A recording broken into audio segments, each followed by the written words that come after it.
Sir ఇక్కడ Delhi results పైన ఇక్కడ కేటీఆర్ గారు ఒక ట్వీట్ చేశారు.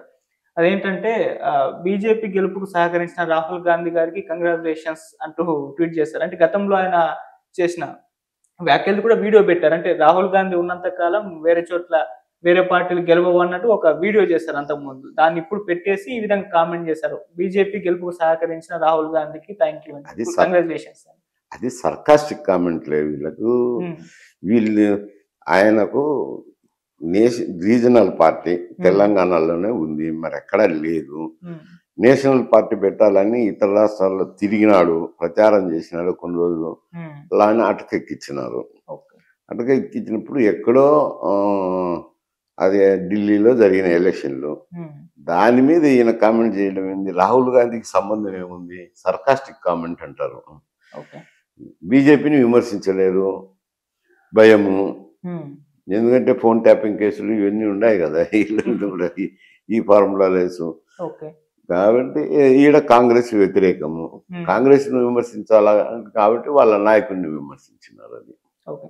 సార్ ఇక్కడ మనం మామూలుగా నేషనల్ పార్టీలు గెలిచిన చోట సీఎం అభ్యర్థులు ఎవరు అన్న దానిపైన అప్పుడే వాళ్ళు చెప్పరు. తర్వాత మెల్లిగా ఒకటో 2 రోజులకు అనౌన్స్ చేస్తారు. ఇప్పుడు ఢిల్లీలో మరి ఎవరు సీఎం అభ్యర్థి అని చెప్పేసి ఒక చర్చ అయితే జరుగుతుంది. మరి ఎవరుండే అవకాశం ఉందంటారు సార్? ఇప్పుడు ప్రముఖంగా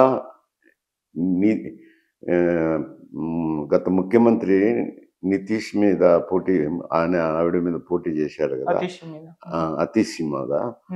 ఆయన ముఖ్యమంత్రి రేసులో ఉన్నారు, ఆయన అయితే ఓడిపోయినారు. ఇప్పుడు ఆ కేజ్రీవాల్ మీద గెలిచిన వ్యక్తి ఉన్నాడు కదా, శర్మన, అదే ఆయన కూడా ముఖ్యమంత్రి రేసులో ఉన్నారు. ఆయన నేషనల్ పార్టీ కాబట్టి నలుగురు బీజేపీ అధ్యక్షులు, హోం శాఖ మంత్రులు అమిత్ షా గారు, వీళ్ళందరూ కూడా నలుగురితో మాట్లాడి చర్చించిన తర్వాత అభ్యర్థిని నిర్ణయిస్తారు. అది నేషనల్ పార్టీలో ఎప్పుడైనా జరిగేది. ఇక్కడ రీజనల్ పార్టీ అంటే దానికి అధ్యక్షుడు ఉంటాడు, ఆ అధ్యక్షుడే ముఖ్యమంత్రి అవుతుంటాడు. కాబట్టి దాంట్లో చర్చ రాదు. నేషనల్ పార్టీకి రీజనల్ పార్టీకి అది తేడా వస్తుంది. ఓకే సార్, బీజేపీ వరుస విజయాలు చూసుకుంటూ వెళ్తే అసలు ఇండియా కూటమి పోటీ ఇవ్వడానికే లేదు, అంత సమర్థత కూడా వీళ్ళకి లేదు, వీళ్ళలో వీళ్ళకే గొడవలు ఉన్నాయి. ఇక ఏ పార్టీ బీజేపీకి అంటే ఎదురెళ్లే పరిస్థితులు ఇప్పుడు లేదు, అంత బలంగా తయారైపోయింది. వరుస విజయాలు చూస్తున్నాం. నిజంగా మరి అలా అనుకోవచ్చు, ఇప్పుడు బీజేపీ హవానే ఉంది దేశవ్యాప్తంగా కూడా. బీజేపీ హవాని అనేదే కాదు, హర్యానాలో వస్తుంది అనుకున్న కాంగ్రెస్ రాకపోవడము, హర్యానా దెబ్బ తగలడంతో మహారాష్ట్రలో కూడా వాళ్ళకి దెబ్బ తగిలింది కాంగ్రెస్ పార్టీకి. వాళ్ళది కొంచెము మా తాతల నేతలు తాగినారు, నా మూతులు నాకండి అన్నట్లు ఉంది వాళ్ళ పని.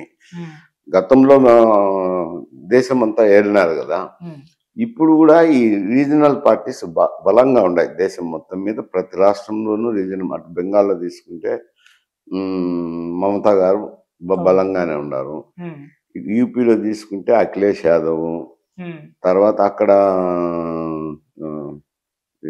ఈయన కుమారుడు గత ముఖ్యమంత్రిగా ఉండే కదా లాలూ ప్రసాద్ యాదవ్ కుమారుడు యాక్టివ్గానే ఉన్నాడు. తమిళనాడులో అంటే కాంగ్రెస్ అలయన్స్ ఉంది, డిఎంకే కనుకో. ఏడిఎంకే కూడా ఆపోజిట్ పార్టీగా మెరుగుతుంది కదా. ఇక్కడ ప్రతి చోట రీజనల్ పార్టీస్ బలంగానే ఉన్నాయి. బలంగా ఉన్నప్పుడు వాళ్ళ ఆ రాష్ట్రాల్లో వాళ్ళకు తగు ప్రాధాన్యతని ఇవ్వాలి కాంగ్రెస్. గొంతెమ్మ కోరికలు కోరుతున్నారు సీట్లు. గత వైభవాన్ని దృష్టిలో పెట్టుకొని మాకు ఇన్ని సీట్లు కావాలి, ఎక్కువ సీట్లు కావాలని కోరడం వల్ల ఈ కూటమికి కొంచెం, ఇండియా కూటమికి అక్కడక్కడక్కడ రీజనల్ పార్టీతో సరిగా పోసుకోవడం లేదు. ఇప్పుడు హర్యానాలో అదే జరిగింది కదా, ఇంకొక 2-3 సీట్లు ఇచ్చి అడ్జస్ట్ చేసుకొని ఉంటే హర్యానాలో అలయన్స్ వచ్చిందంటే, అదే ఢిల్లీలో కూడా అలయన్స్ వచ్చిండు. మహారాష్ట్రలో కూడా బాగుండేది కదా, హర్యానాలో గవర్నమెంట్ ఫామ్ చేసింటే మహారాష్ట్రలో కూడా వాళ్ళకు అడ్వాంటేజ్ వచ్చింది. అది వాళ్ళకు గతం వాసన ఇబ్బంది కలుగజేస్తుంది.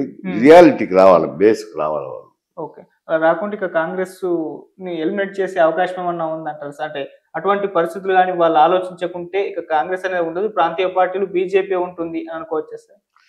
అంటే భవిష్యత్తులో ఏం జరుగుతుంది అనేది అప్పుడే ఏం చెప్తాం, ఇప్పుడు రియలైజ్ అవుతారు కదా ఎవరైనా కానీ. దెబ్బ మీద దెబ్బ 3 దెబ్బలు తగిలినాయి. ఇదైతే చూసి స్వయంకృతాపరాధమే అనాల్సింది వస్తుంది. హర్యానా కానీ, మహారాష్ట్ర కానీ, ఢిల్లీ కానీ ఇట్లా రీజనల్ ఇండియా కూటమిలో ఉన్న పార్టీలకు స్వయంకృతాపరాధం అనాల్సిందే. కాంగ్రెసే కాదు, కాంగ్రెస్ అలయన్స్ లో ఉన్న పార్టీలు కూడా స్వయంకృతాపరాధం అని అలా. ఇది రియలైజ్ అయితే అసలు అవుతారు కదా, ఇది మనం చేసుకున్న తప్పిదం వల్లనే జరిగింది. బీజేపీకి వ్యతిరేకమైన ఓట్లు చీలకూడదు అనేది ఒక తపన వస్తే అప్పుడు మళ్ళా ఒక విధంగా అలయన్స్లు చేసుకుంటారు.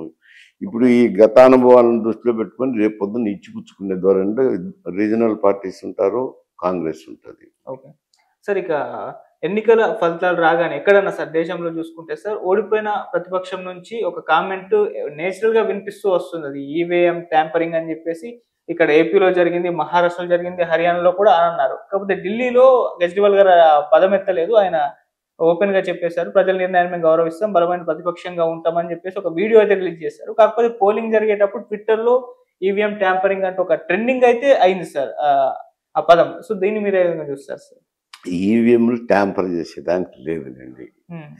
నాకు ఎందుకంటే ఈ ఈవీఎంల గురించి నేను రాజ్యసభ మెంబర్గా ఉన్నప్పుడు విజయవాడ నుంచి ఐటీ అతను ఏదో పూనాలో ఒక మిషన్ ఏదో లాలూచిగా తీసుకొని పోయినాడు. ఈవీఎం మిషన్ తీసుకుపోయి లండన్ పోయి హ్యాక్ చేసినారు. చిప్ ప్రోగ్రామింగ్ చేంజ్ చేసినారు. చేసిన తర్వాత అతను వచ్చి ఢిల్లీలో చూపించారు నాకు, కొందరు మిత్రులకు, రాజ్యసభ మెంబర్లకు చూపించి చంద్రబాబు నాయుడు గారితో ఇంటర్వ్యూ కావాలని అంటే చంద్రబాబు నాయుడు గారితో ఇంటర్వ్యూ ఇప్పించారు. ఆడ డెమాన్స్ట్రేషన్ చేశారు. చేసినాక ఇది దేశం మొత్తం మీద చేస్తే బాగుంటుంది, కాంగ్రెస్ ఇతర పక్షాలు ఉన్నాయి కదా, అప్పుడు కాంగ్రెస్ అధికారంలో ఉన్నది. ఇప్పుడు అన్ని రాజకీయ పార్టీలను మా క్వార్టర్స్లోనే సమావేశం చేశాం. లాలూ ప్రసాద్ యాదవ్ గ్రూప్ వాళ్ళనైతేనేమి, అఖిలేష్ యాదవ్ గ్రూప్ వాళ్ళనైతేనేమి, కమ్యూనిస్ట్ పార్టీలనైతేనేమి, తెలుగుదేశము, ఇక్కడ అప్పుడు డిఎంకే అనుకుంటా, డిఎంకే అయితేనేమి, వీళ్ళందరినీ పిలిపించి డెమాన్స్ట్రేషన్ చేశాడు అతను. పాప అందరినీ నొక్కమన్నాడు. ఎవరు నొక్కినా కాంగ్రెస్కే పోతుంది ఓటు అంటే ప్రోగ్రామింగ్ చేశాడు ఈవీఎంలో. అప్పుడు అందరూ ఎన్నికల కమిషన్ కలవాలా, ఎట్లయితే అన్యాయం అయిపోతాం, ఇదేంది ప్రభుత్వం అయితే చేయొచ్చు కదా అని.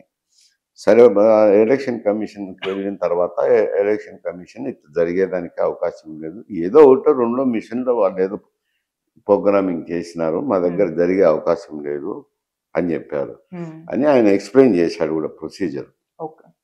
ఈవీఎంలన్నీ డిస్ట్రిక్ట్ కలెక్టర్ దగ్గర ఆధీనంలో ఉంటాయి.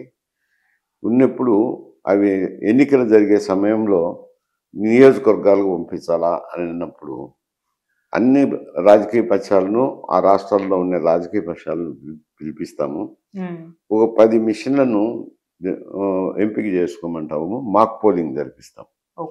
మాక్ పోలింగ్ జరిపించి అవి సక్రమంగా ఉన్నాయన్నాక అంతకుముందే బీహెచ్ఎల్ వాళ్ళు వచ్చి సర్వీసింగ్ చేసి పెడతారు. సర్వీసింగ్ చేసి పెట్టినాక ఈ మాక్ పోలింగ్ జరిపిస్తాము. జరిపించిన తర్వాత అవి నియోజకవర్గాలకు పంపిస్తాము. ఏ నియోజకవర్గానికి ఎన్ని అవసరమైతే ఎక్స్ట్రా దాని నిర్ణీతం ఉంది, ఆ నిర్ణయం ప్రకారము పంపించేస్తాము. ఆ ఈవీఎంలు అక్కడికి తాలూకా నియోజకవర్గ స్థాయికి పోయిన తర్వాత నియోజకవర్గంలో ఉన్న అప్పటికి శాసనసభ్యులు ఉంటారు కదా, నిలబడే అభ్యర్థులు ఉంటారు కదా, వాళ్ళ ఏజెంట్లను, ప్రధాన ఏజెంట్లను పిలిపిస్తాము. అభ్యర్థుల ఏజెంట్ వచ్చిన తర్వాత వాళ్ళను ఆ నియోజకవర్గానికి వచ్చిన ఈవీఎంలన్నింటిలో ఒక 10 ఎంపిక చేసుకోమంటాము. ర్యాండమ్గానే వాళ్ళు బుద్ధిబుట్టిని తీసుకొచ్చుకోవచ్చు. అవి మాక్ పోలింగ్ చేసిన తర్వాత మళ్ళీ పోలింగ్ బూత్లకు పంపిస్తాము. పోలింగ్ బూతులకు పోతే ఎన్ని పోతాయి? 3 మిషన్లు పోతాయి, 4 మిషన్లు పోతాయి, 5 పోతాయి, 6 పోతాయి. బూతులను బట్టి, ఓటర్ల సంఖ్యను బట్టి మిషన్లు పంపిస్తాము బూత్ స్థాయికి. బూత్ స్థాయి పంపించేటప్పుడు పోలింగ్కు ముందర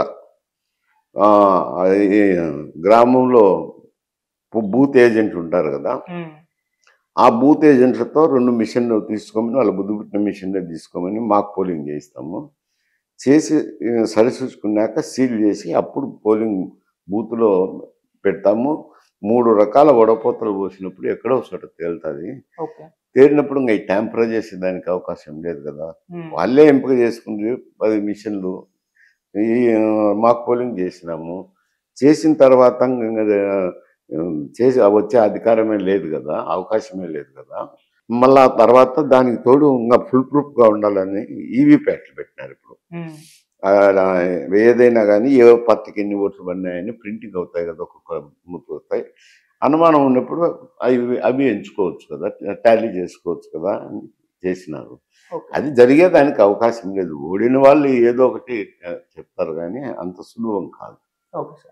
సో, ఇక ఫైనల్‌గా కేజ్రీవాల్ గారి భవిష్యత్ కార్యాచరణ ఏ విధంగా ఉంటుంది? అంటే ఆయన అంతకుముందు జైలుకి వెళ్ళినప్పుడు ఆయన రాజీనామా చేయలేదు. మన సీఎం పదవికి. అక్కడే ఉండి కంటిన్యూ చేశారు. తర్వాత బయటకొచ్చిన తర్వాత దానికి రాజీనామా చేసి అతీష్‌ని పెట్టి ఓట్లేస్తేనే నేను కంటిన్యూ చేస్తాను రాజకీయాల్లో అన్నట్టుగా ఒక స్టేట్‌మెంట్ అప్పుడు ఇచ్చారు. అది ఎమోషనల్‌గా కూడా జనాల్లోకెళ్ళింది. ఇప్పుడు తీరా చూస్తే ఆయన సొంత నియోజకవర్గంలోనే ఆయన గెలవలేకపోయారు. అధికారం కూడా రాలేకపోయింది. మరి ఇప్పుడు ఆయన ఎటువంటి స్టెప్ తీసుకుంటారన్న దానిపైన కూడా చర్చ అంటే జరుగుతుంది. ఆమ్ ఆద్మీకి మెజారిటీ రాకపోయిండొచ్చు. బీజేపీకి మెజారిటీ వచ్చిండొచ్చు. వాళ్ళు 20 సీట్లకే 20, 22 సీట్లకే పరిమితం కావచ్చు. వీళ్ళకు 48 సీట్లు రావచ్చు ప్రస్తుతానికి. కానీ ఓటింగ్ శాతం చూసినప్పుడు దగ్గర దగ్గర 42, 43% ఆప్ కూడా ఓట్లు పడుతున్నాయి. అంటే బలమైన రాజకీయ శక్తే కదా! ఇవన్నీ ఒక మారు తప్పటడుగు వేసినారని శిక్షించినారు. మాటి మాటికి శిక్షించరు కదా! అదే ఒక్క తప్పటడుగుకే మాటి మాటికి శిక్షించరు. మళ్ళీ నిలదొక్కునే దానికైతే అవకాశం ఉంది. కాకపోతే ఈ ఇండియా కూటమిలో ఉన్న పార్టీలన్నీ వాళ్ళ మనుగడ కోసం